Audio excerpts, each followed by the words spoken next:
Did you leave it out there? It's in the bathroom. That's right. Go get it. All right, we're live. We're getting ready. We're getting ready in a second, YouTube.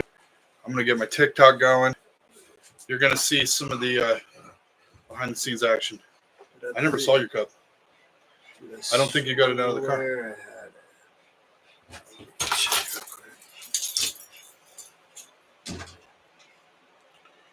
Okay. What do you guys think of our studio? Whoever the live viewer is. Okay.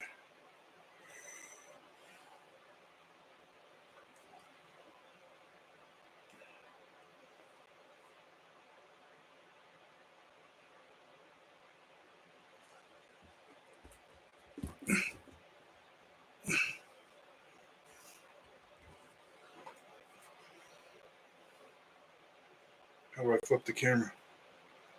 Why do I do this every time?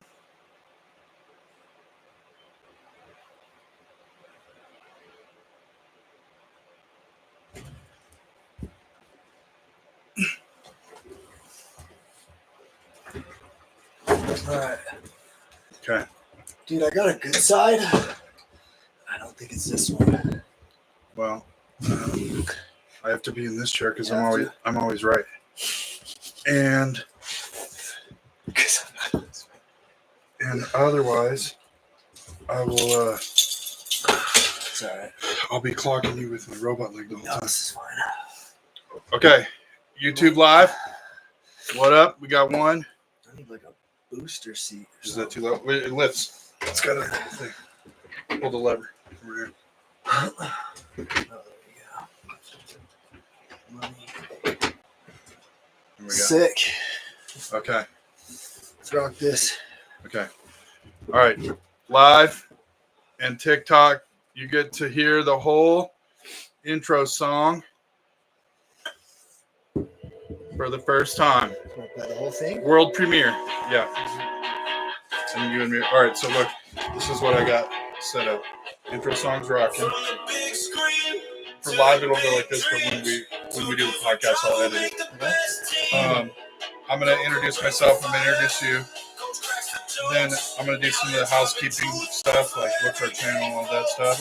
I'm going to talk, see if you have anything to add. I'm going to talk about the Momentum Mentors and school screenings and give you a big chunk about Life Since the Film, because that's more interesting than any of the other stuff. I'll talk a little bit about hitting some coaching goals for like a minute. Then you can talk about your new program. I'll talk about health. We'll do an outro. You like it? Yeah, that's what I'm talking about. Yeah, that's the last part right there. You save that for the end? Yeah. Works for me. You guys got to see how the sausage is made. You can't see. There we go. Sick, dude. I'm excited. Yeah. It'll be fun. All right, camera's right here. We got to remember my practice sessions. I didn't remember good on that. Just to look into the camera. Is that live? Yeah. I got a recording. It's live on YouTube. It's live on TikTok, and then I'm gonna put it on. I'm gonna create our own. I got our own YouTube channel too. Let's see. This is gonna be the first obviously video, is it? Yeah. Cool. Okay. Oops. Down. What a song, right? Oh my God. That's a banger. Okay. All right. I'm Coach Ryan, aka the Champ UT, and this man to my side is the co-host. See what I did? I like that. Clever. He needs no introduction. He's the man that the Thai called Nahok Bane, which means flat chest. Chris Coco Kokores. Coco, you pumped or what? I'm pumped, man. Yeah, let's get this thing rocking. All right, so this is episode 1, obviously. Coach Coco Cast. You see the thing. I always give him shit for his embarrassing chest. I bench close to 500, and I've tried my whole life, man. It just, no matter what I do. Yeah. Nothing happens. Well, no Hawk Bean. I looked it up. Okay, so before we get too deep, I'm not going to be reading off the paper after this, but we got some housekeeping stuff. Thank you for watching, listening, TikTok, YouTube. We're going to be on Spotify. Check us out on YouTube channel, the Coach and Coco Cast. Also, it'll be live on whatever day we record. It'll be live on Ryan the Champion T. Wallace. Then Monday mornings, we'll have it out on Coach and Coco Cast YouTube and the Coach and Coco Cast Spotify and wherever else you get your podcast. We're going to start trying to fire that up. Any correspondence you have for us, questions, feedback, advice, we love to have it. Coach and Coco at Gmail. coachandcoco@gmail.com. Right? So this is YouTube. This is TikTok. This is TikTok. This is YouTube. Okay. It's also recording for our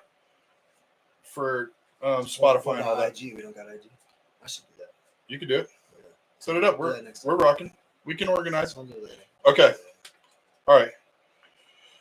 Coach and Coco at Gmail. That's where you get at us. All right.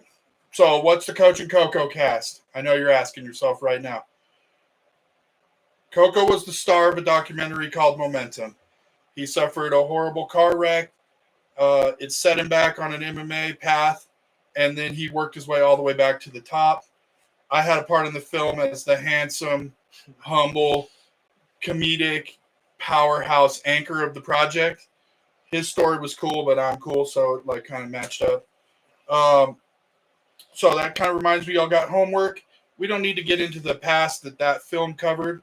We have a lot of future stuff and stuff between them that we want to get through. So go to PBS before it gets shut down. Find Momentum. You just type in Momentum on PBS in the search bar. Also in the description, I'll have the link to it. Just watch Momentum if you haven't already. If you have, watch it again.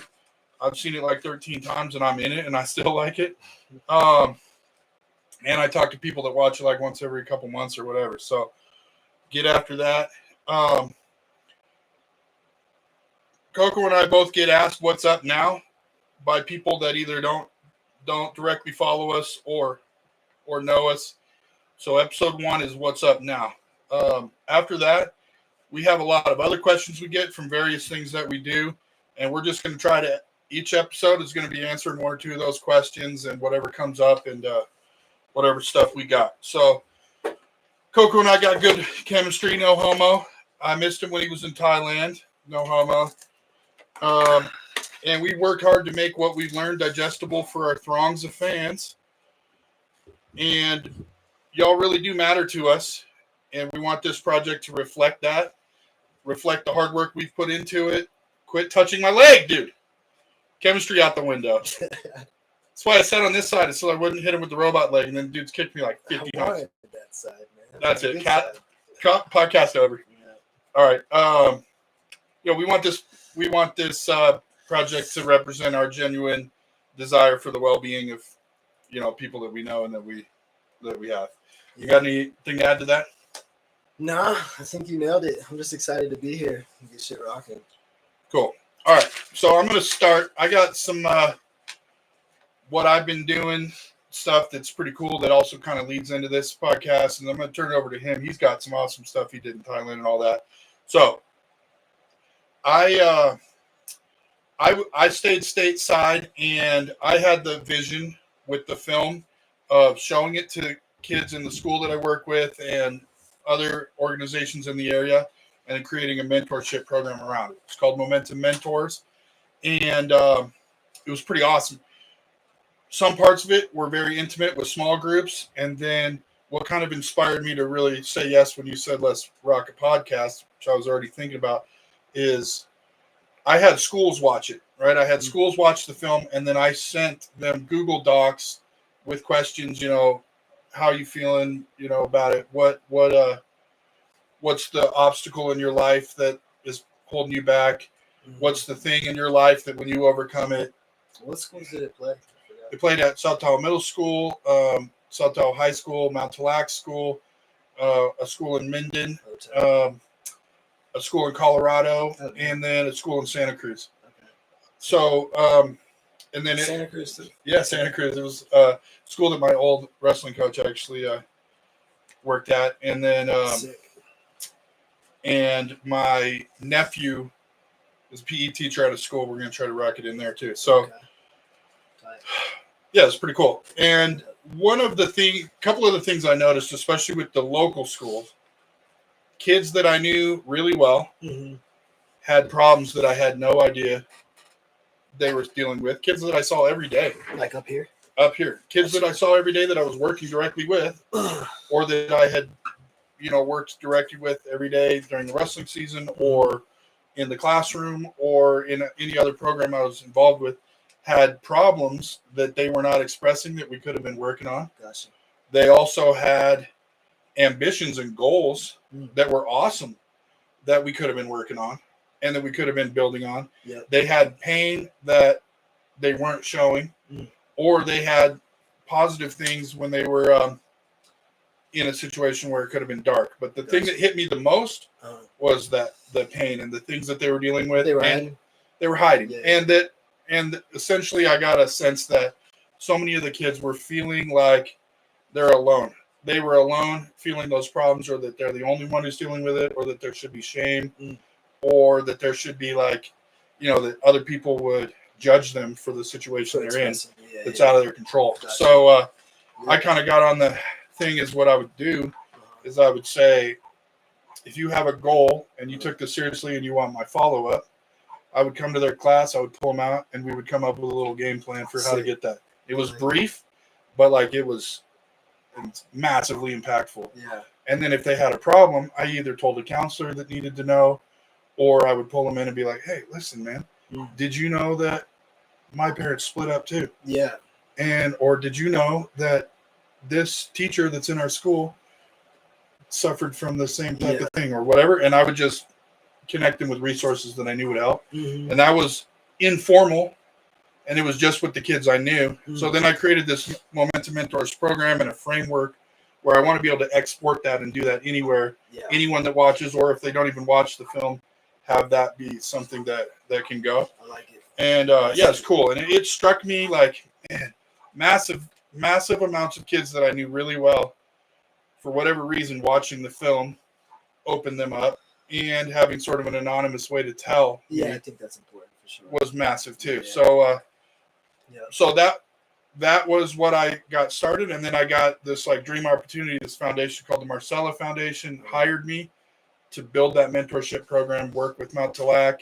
There's going to be an advanced thing with California Conservation Corps, which is older people that are in that same range. Yeah, but cut you off, but he's supposed to be in this video because stretch your arm. They're not even seeing me on the talk? No, just your teeny arm. Oh, my teeny arm. Okay. Well, we're both supposed to be in there, but that's all right. Okay. So anyway, that was what I mainly focused on right after the film. That was my main mission. It's all right if this cuts off. Sorry. That was my main. No, you're good. That was my main mission, and that's what I focused on, and has inspired this. Mainly the questions that I want us to answer on our podcast is, I said, do you have anything else to ask? Yeah. And there's about 7 schools worth of questions, and there's probably about 10 or 12 questions that repeat regularly. Gotcha. That we gotta just, it's very efficient if we just blow it out on this. Yeah, I love it. So that's me. Time after the film, life has been fantastic. I feel great about that path. We'll get into a little bit of a bummer time here at the end, because some of you are watching know that Coach Ryan's been missing for a sec, but that's some pussy stuff we'll talk about later. So Coco. Yeah. Everyone asks me, I know everyone asks you, what have you been up to since the Momentum, since the Momentum premiere mainly? Since the premiere, yeah. So I kind of went through a funky little time after that premiere where I was doing some soul searching, whether I wanted to keep fighting or not. Because I kind of felt like I climbed a mountain, man, and it was hard to.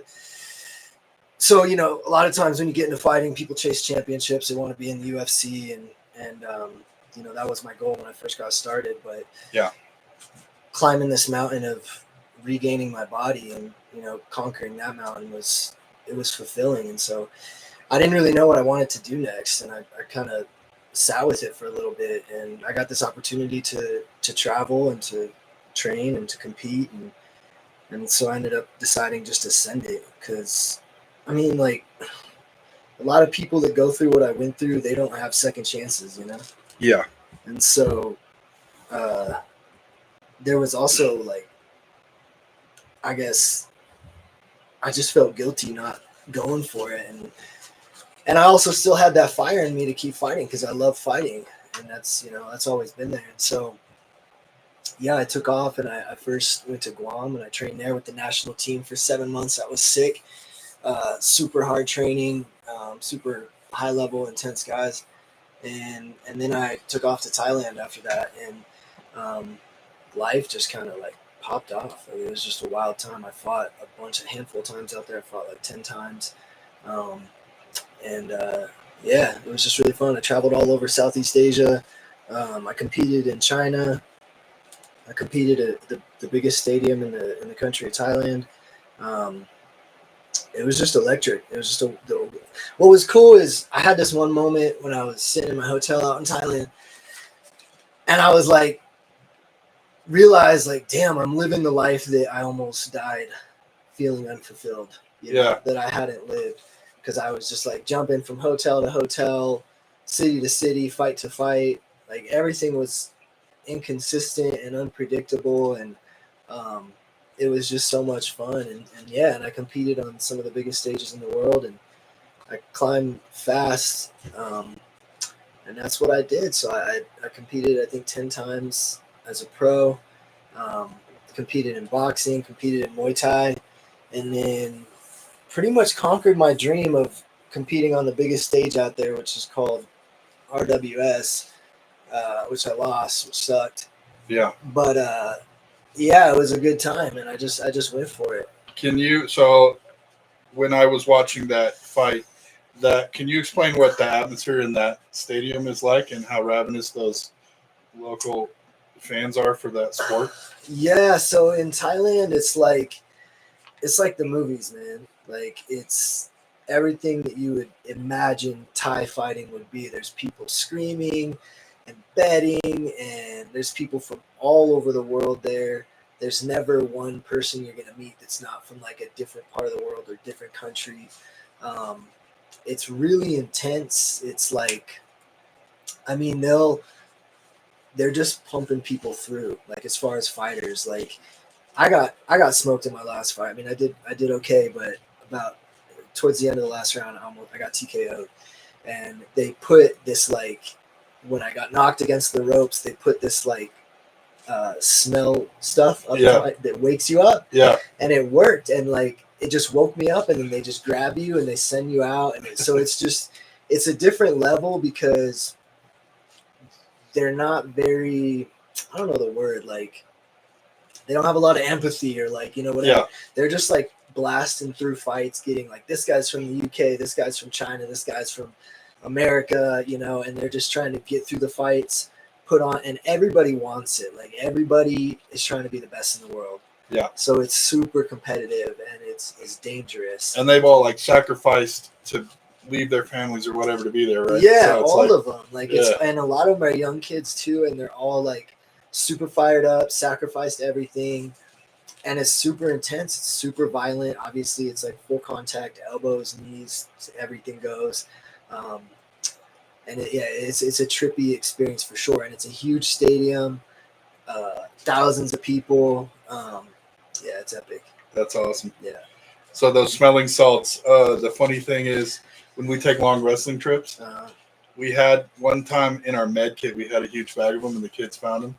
And anytime anybody fell asleep in the van, boom, they'd get snapped. Oh, it's the best way to wake a kid up by them off. Yeah, it wakes you right up, man. That's crazy. Funny. They're just like, hey, wake up, get out of there. Yeah. That's like old school boxing where if you could get off the hay, there's another round. Yeah, 100%.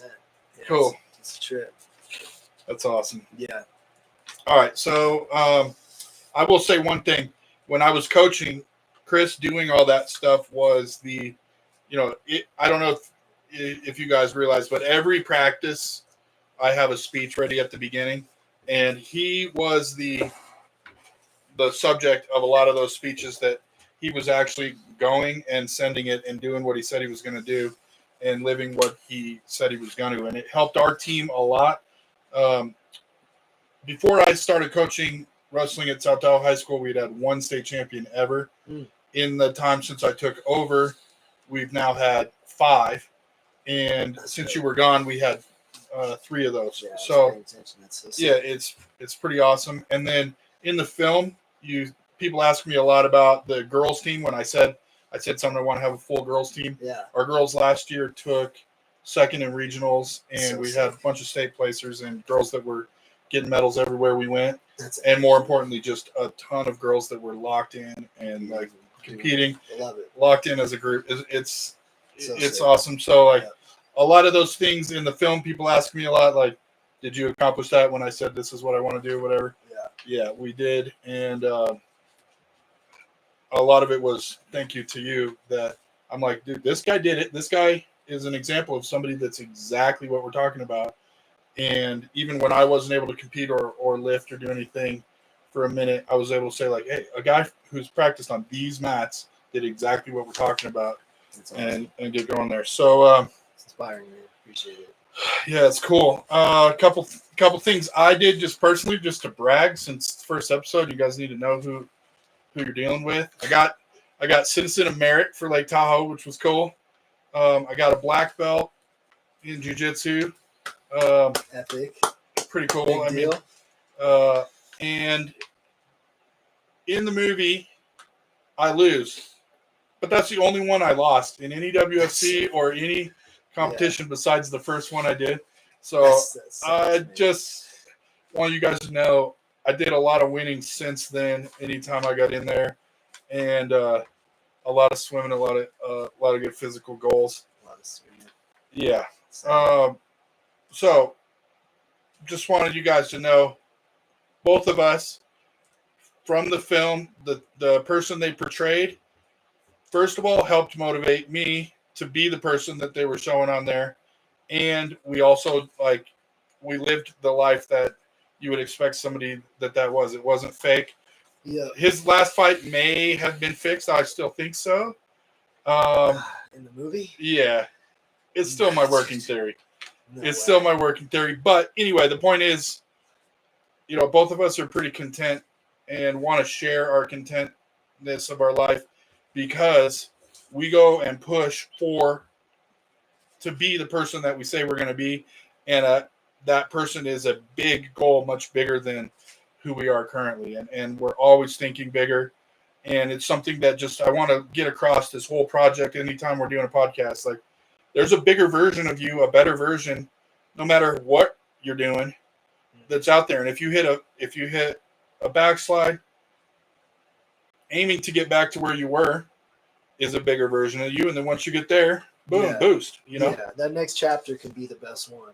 Right. And that's something that occurred to me after that documentary too, because I mean, there's a lot of other stuff that happened in between there too. Actually, I think I went and trained internationally after, and I broke my leg like my first month into training internationally, and then I had to come back home for another year. So yeah, so right after the documentary premiered, I'm like on top of the world, healed up, conquered this mountain, whatever, and then I go to train internationally, and I snapped my leg in half the first month. And so then I had to roll back home and get a surgery, and that year sucked. It was the worst, dude. And so, but I had. How was it flying home with a broken leg from home? Terrible, dude. I snapped it clear in half on the mat, the mats out there, and then had to sit for a week, and then I had to fly coach, and I had people like right next to me, couldn't elevate it or anything. It was terrible.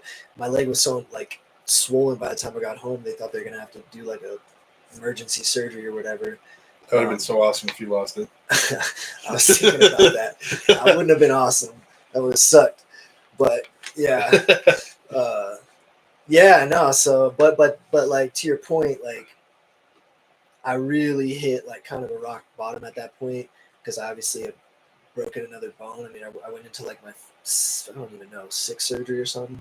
Yeah. And I didn't know what was next, but then like to overlap on what you're saying, like I went into that next chapter and ended up having like the most intense fun time of my life and successful.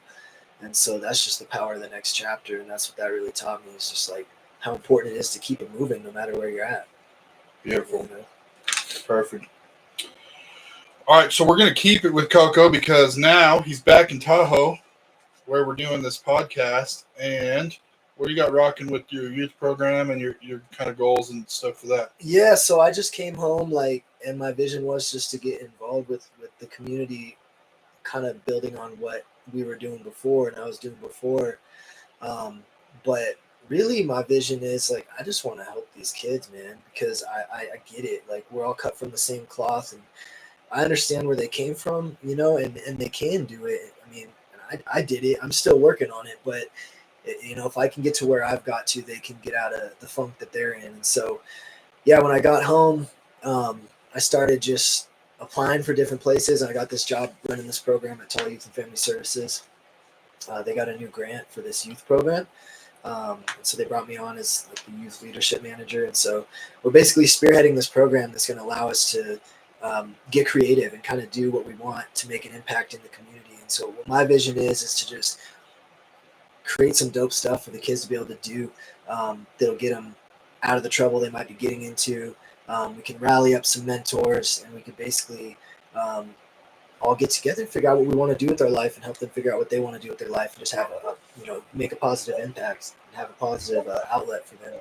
Cool. Yeah. That's awesome. So we got a lot of dope ideas right now too. Like, we were just talking with the kids the other day about like doing a paintball tournament. How sick would that be? That would be sick. Yeah, and then obviously tapping into the fight world, rallying the kids up. A lot of them are fighting on the streets. Yeah. I heard a lot of them are scrapping outside their apartments and stuff like we were when we were kids. So pulling them out of that, putting some gear on, supervising them, and then letting them go beat each other up under our supervision. Yeah.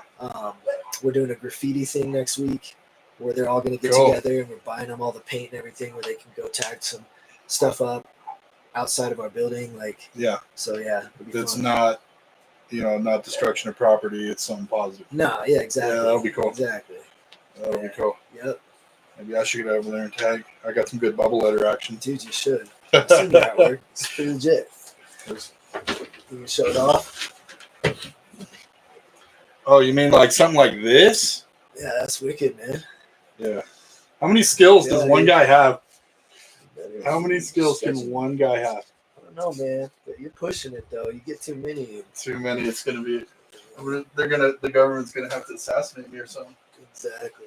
AI is going to take me out. I'm going to threaten AI.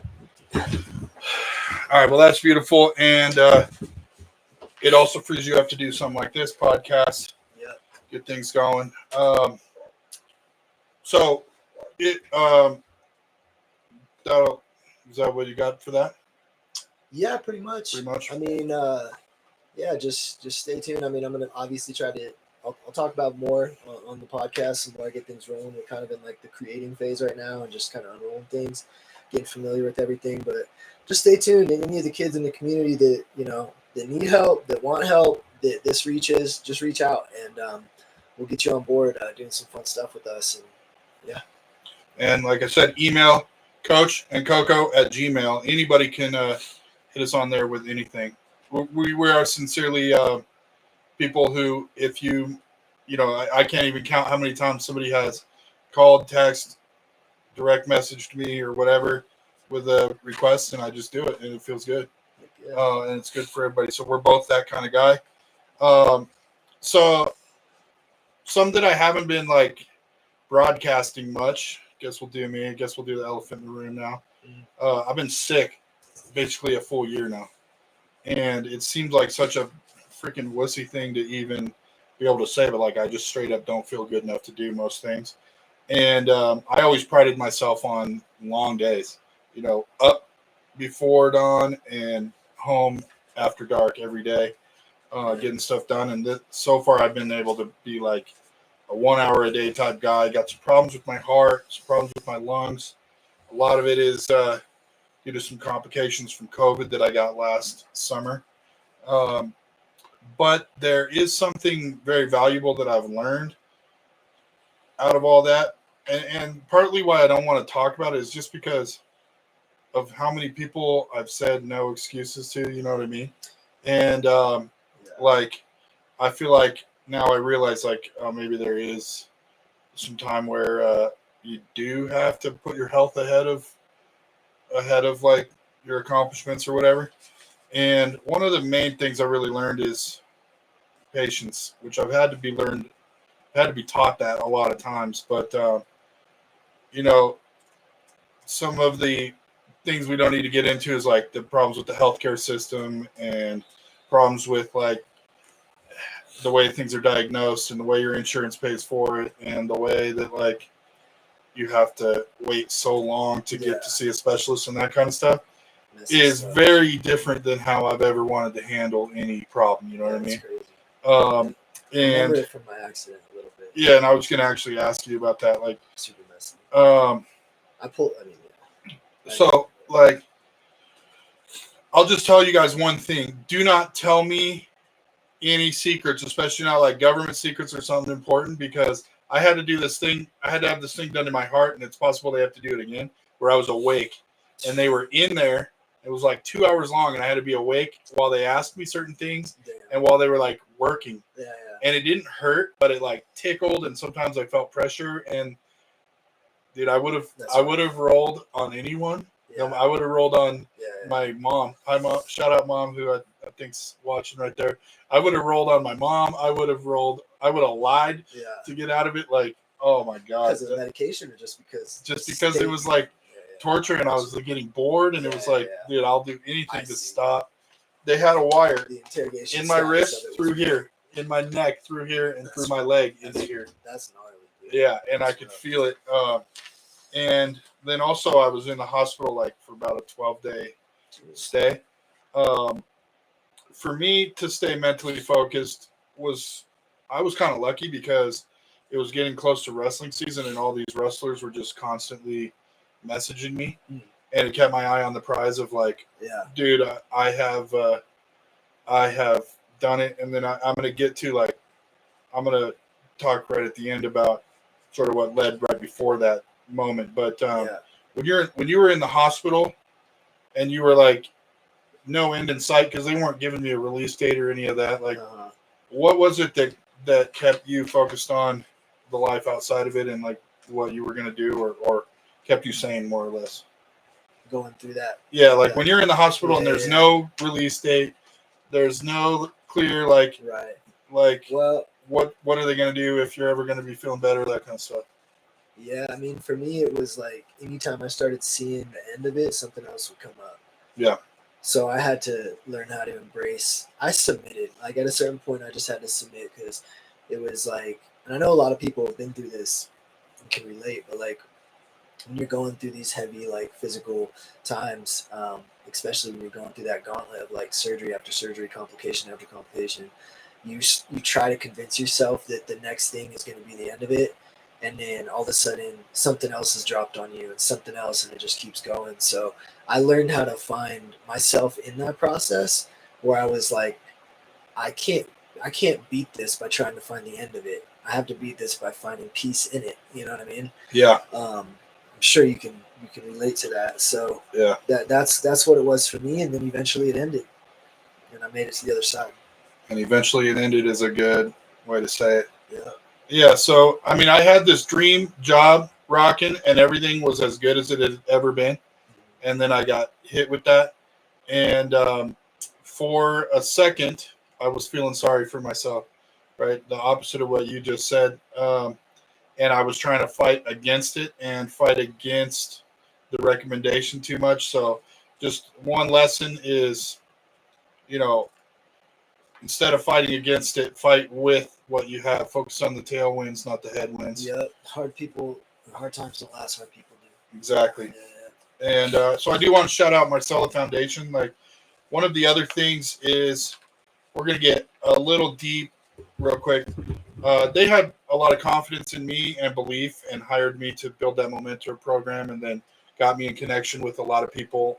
I got to go to Colorado to do this adaptive athlete thing, and I got to do a bunch of video calls that I'd been connected with people that were, had horrible injuries or whatever. Mm-hmm. I had a guy who called me, thanks to Marcella Foundation getting Momentum out. This guy called me and said he had a gun in his drawer that he was considering. That's crazy. Tapping himself. That's and momentum made him not. So Yeah, it's powerful. I had a lot of Super thankful. positive boost going on. So what happened? I was in the backyard and I heard the dogs barking. I realized it was the cover for the stuff in the backyard that I needed. Went up there, grabbed it, came to the back, This covered. was just somewhat This recent. was somewhat recently, I was right gonna before I ask you went to the about this. hospital. This is Yeah. a perfect segue into the question I had. Okay, cool. So I was doing some yard work. This is when I was starting to be like, dude, something is not right. I'd been in the hospital for pneumonia a couple times and stuff, and I'm like, I cannot get better. Am I just a wussy or what? And I was like, I got to kind of just move around and get through this. So I was covering the stuff in the back to get ready for winter, and I threw this tarp over the barbecue and was moving stuff around. And then all of a sudden, I was like, oh my man, like I am possibly dying. Like this might be it. My whole body just started feeling terrible, shutting down. I couldn't get my breath.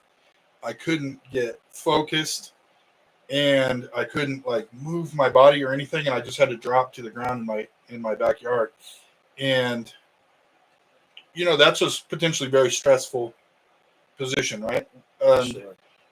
I know. I remember you talking about that you were laying in a similar feeling and you were disappointed, right? Yeah, that was my question for you. Is because we had different experiences. Yeah, well, if you had asked me when I was 20 or 25 or 30 or even 35, I would have said yes, I was very And disappointed. you're talking reflecting on when you're dying. Yeah, Because when I was essentially dying. that's what he's talking about. Is that you're facing these last moments. You literally think you're gonna die, and you have this conversation with yourself. Yeah. Where you ask, you reflect what you've done, who you've become, and so yeah. Yeah, exactly. So I was laying there and I was like, dude, this might be the it. Like you're having a heart attack or something. No one's here. What is this? And I was thinking, all right, if this is the end, I'm actually kind of at peace. Yeah, which is super powerful. And I want it for other people so bad, dude. So that's a testament to your whole life, man. Yeah, and I was thinking, I was like, dude, I have done it. I was like, if this is it, I didn't want it to be it. I don't want to say I wanted it to be it, but I was like, if this is it, I've been cool. And I always tell people, hey, I'm Ryan, I'm cool. That's what I say when I meet them. And I was like, dude, you were it. Yeah. You helped everyone you could. Yeah. You set goals, worked towards them. And I was just thinking, like, dude, I lived what I said I wanted to do, and I did what. Anytime I wanted to do something that worked. What do you think specific things were that you did to make you feel that way? So number one is never did I have a goal for myself that other people's benefit wasn't like a primary factor in it. Like when I was coaching wrestling, and then it came the opportunity to have a match in WFC, not the one I lost, but a couple other ones, and it was like you got one leg, you're getting up there in age, and you're gonna have to. You work a full job, you coach a full time. You're gonna have to do a lot of work to get into this cage. Was the first thought, and it was like, how many kids will benefit from seeing me practice what I preach and push myself beyond what a normal person would do, let alone a normal person with one leg, but somebody with a full-time job and responsibilities wouldn't even be doing this, right? Yeah. So just making it your mission to my mission to motivate other people, being motivated by other people, and walking, like setting that example. And setting that example, it's like it's super hard. And then also another thing I just say, like, I really love life, and I have been fortunate that I live in Lake Tahoe and that things have played out for me good, but like I love it. Yeah. And if you love something for 40 years, it will suck to let it go, but like if you actually went full blown at it for that whole time, just you'll feel good about how you lived it and what you did. Yeah, well, I think you've made a major impact, man. And I think that you've impacted more lives than probably a dozen people in their life have. And the kids especially, they needed that. I mean, like we talked about before, think about how many kids, maybe they didn't qualify, in wrestling or whatever, but they went off to go to college to do great things with their life. And you've made that your mission, and that's that's super powerful. You know? Yeah. It's a hell of a way to live. Appreciate that. And just to kind of play off that like example that I was thinking about the other day, because I was actually kind of recapping, like, dude, why was I feeling good right then? Yeah. On the same day, I've gotten a call from a past wrestler who's in prison, and a past wrestler who just became a Marine. Wow. Right, and they were around the same age, and had similar upbringings, but equally important to me is the relationship with both of those guys. You know what I mean? This dude's dominating and everything's going well. This dude is getting dominated. And is trying to pick himself back up. Yeah. And it's just like those are the relationships that I've curated and that I've looked for, and I have not been selective. I've let the kid choose me. Like, if this kid wants my help, my advice, my support, they have it. Yeah. Whether I think that kid's going to win a state championship or I think that kid's going to be in prison. And sometimes they surprise you either way. But, like, I think that's a big aspect of it. And then also, I say a lot, when I woke up after having my leg amputated, I had two sort of timelines playing in my head. One was like, I could be a burden on everyone, and I could let this be the reason that I'm a battery in the machine and just sitting around feeling sorry for myself the rest of my life. Or I could see this as a second chance, and I could go see how far I can go on one leg. And that was the mindset that launched me. Yeah. And then the major realization was, first day I stepped into a wrestling room, the kids were amazed that I was there focused on their goal despite just losing my leg. And I was motivated by that.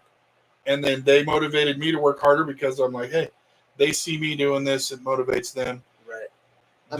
Them motivating. It's a hell of a thing to come back from and get back into the room after that. Yeah. And let alone what you've done up to this point. So I didn't even think of it as that. I just wanted to go kick somebody's ass again. You know what I mean? No, I get it. And, but once I realized how much it motivated them and how much that motivated me, it became just a positive feedback loop that just built and built and built. Absolutely. And then as I've matured, I've recognized what that means and how to ride that wave a lot more. Right. And so that's what got to the point. So anyway, the long story short of that whole thing is, I want for you, if you're watching this, listening to this, if you catch this, I want you to feel when you're, at the end, disappointed because you had goals you wanted to hit, but content with what you had done so far, and know that your legacy will live on because you helped a lot of people and that people cared about you and that you did it right. Absolutely. And that's how I felt in a stressful situation. I was completely calm and at peace. And it honestly helped me get to the hospital and get figured out. Well, I think your story is obviously far from over, but that's a hell of a feeling because I didn't feel that way. And I made it my life goal to feel that way, next, if and when that time comes, if I ever get killed, which I don't think I will at this point, but yeah. I think everyone does. Yeah, well, we'll see. But touch my leg if I can do it.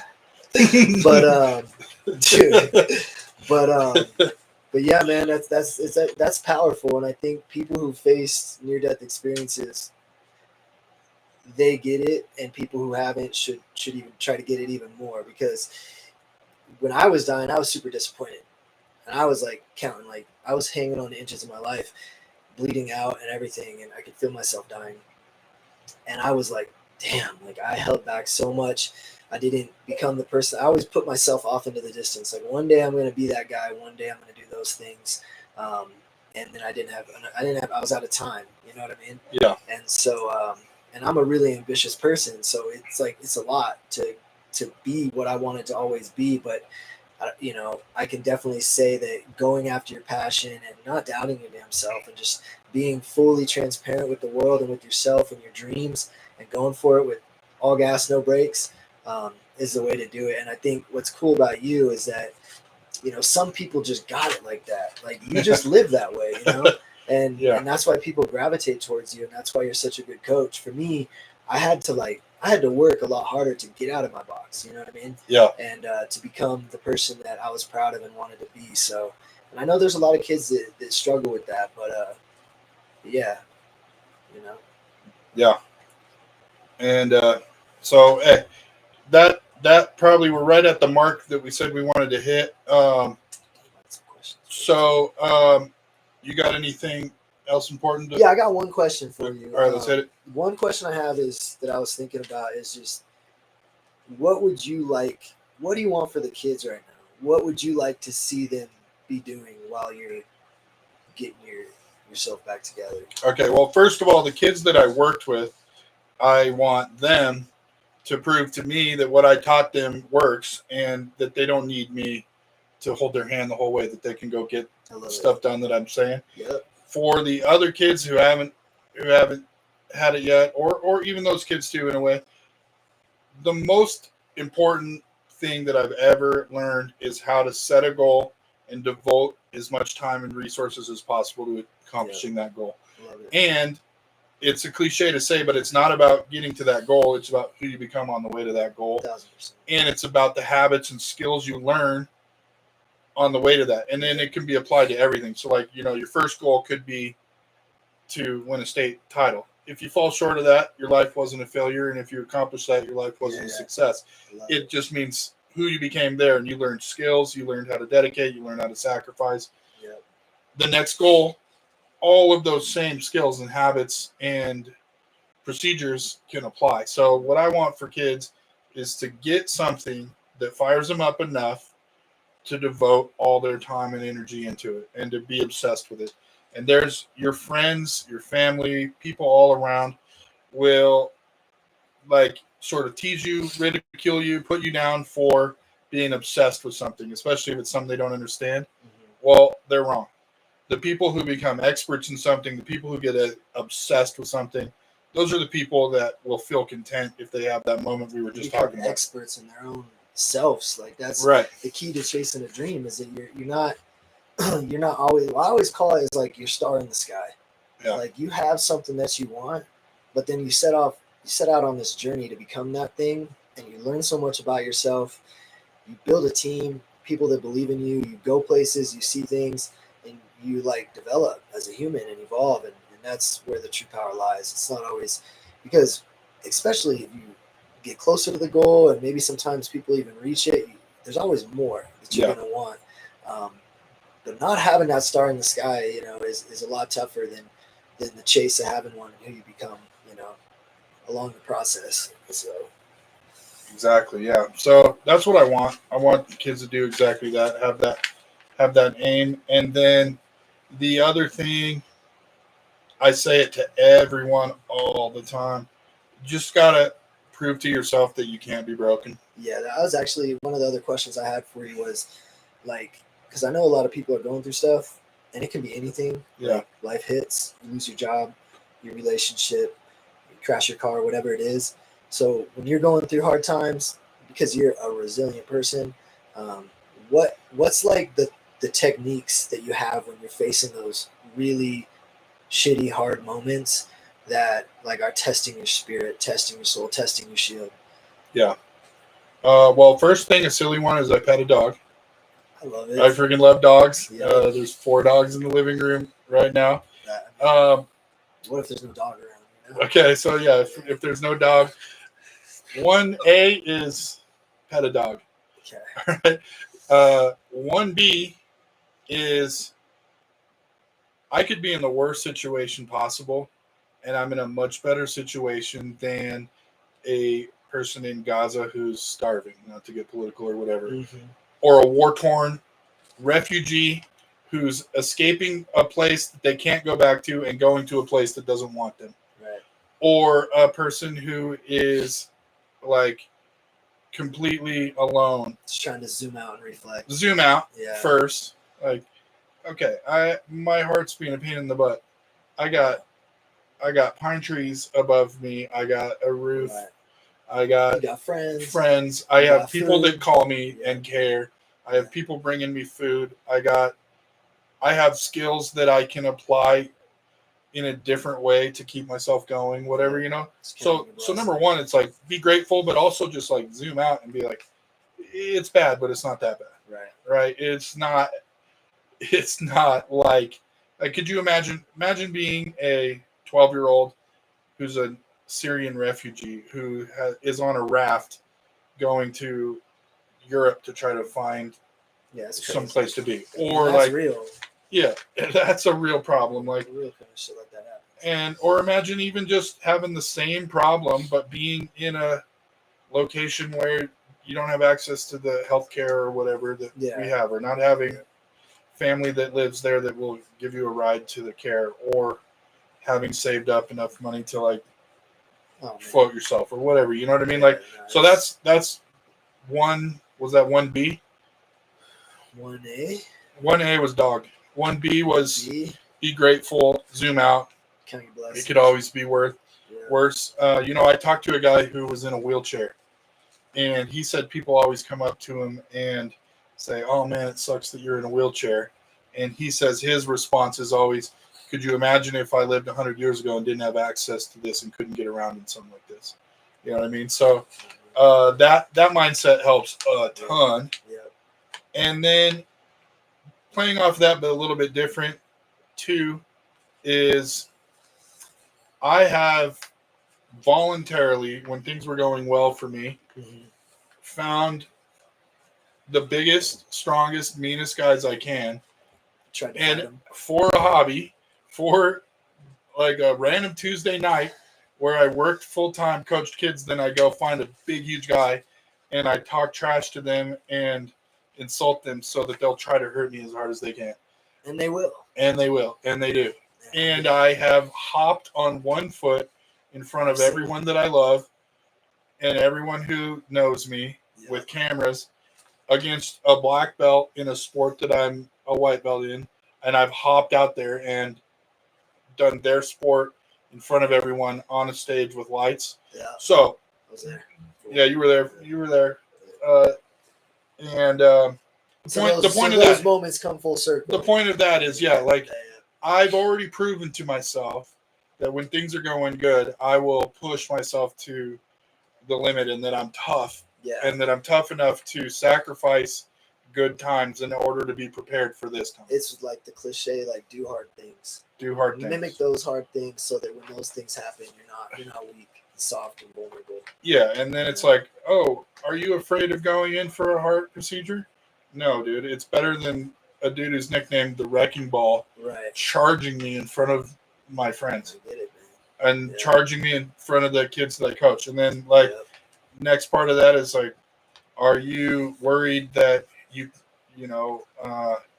can't get yourself back to healthy? Well, I've gone through a college wrestling season where on 1,200 calories, I was burning 4,500 every day and cutting from 197 to 167 in Disneyland and stuff like that. Yeah. So I know that I could sit in a sauna to keep myself from swelling, or I know that I could fast for a night. Yeah. So doing those hard things. Do those hard things. And then the thing those hard moments. Yeah. Exactly. Yeah. And like I always tell people, when times are good, we got to test ourselves so that when times are bad, we're prepared. Yeah. And I've done that myself, and now bad times hitting, I'm prepared and I'm confident. So you're walking, talking, and that's what's kind of cool about this story too, man, is that you're living, you're getting the chance to live through your own example. Yeah. Be what you've been preaching to these kids. But you have been, and there's a lot of power behind that, So I appreciate being able to and that's what you are, man. You're a continuous example, and it, like, I don't mean to cut you off, but like it's hard when you got to be that person, because I've been that person and I get it. It's like you're the guy that everybody looks up to because they see how you get through things, but you're also the guy who's going through things. Yeah. You know what I mean? Yeah. But that's what we are. That's just what it is. And sometimes you're dealt a hand in life, you can't control it. Like, it just is what it is. And so you got to figure out how to champion your experience, your situation. And to loop it back up. Here comes Buttercup. Buttercup wants to get in on the Come here, Buttercup. Come here. You can get some action. Come here. Buttercup came in perfect time. Need some face time. See what I say when I said 1A was pet dogs? There it is. This freaking dog. See, we got also on TikTok, Champutee and PBC. We're blowing up. Me and Buttercup got some dad jokes. She even talks in there. So you can find that. So, all right. Let's, what do you think? Wrap it or you got anything? Yeah, no, let's wrap it, man. Yeah, if you That guys was have awesome. any feedback, yeah, that was our first episode. Let us know what you guys think. Because we're winging it, obviously, but your feedback means the most. Think We're we're doing gonna this look for back you. and cringe, or do you think we're gonna be I think proud we'll of it? be all right. All right, so coachandcoco@gmail. Feedback, questions, things you'd like us to talk about. Share this with everyone, please. Leave a review on Spotify, especially. Um, and check our YouTube channel, Coach and Coco. No, the Coach and Coco Show on YouTube, and the Coach and Coco. No, gosh, Cast. dang it, Coach and Coco Cast. It's right. I'm looking at the friggin' thing and saying it wrong. I was like reading it off the screen. It's because Buttercup's distracted. Buttercup got me. That's why 1A is pet a dog. So homework. You got to watch Momentum. You got to like, subscribe, review, comment on our stuff. That's your homework. You got to do it. If you don't, we'll find you. And then teaser for next episode, we're going to talk a little bit about why I was super pissed off at Coco the night that he got in the crash. Piss Bandit teaser. That's a good one. That's a good story. And we got a whole list of questions from the kids that are compiled. We're going to try to theme each episode, basically take that question, do what we did today, but expand more on a given topic that was asked. Maybe do some current events, and then in the future do some UFC picks just to give. I find that when I do terrible picks, we get a lot of comments, and I love it, man. It boosts the stirs algorithm. things up a little bit. Yeah. Loses people some money. Yeah. Yep. You got to find balance, right? Inspire them and then break their bank. All right. Thanks, you guys. We're going to leave Love with the song. See you guys. Thanks. Love you guys. Oh, we're not going to leave with the song because I closed it. No. I'll edit it in. All right. Let's end the stream.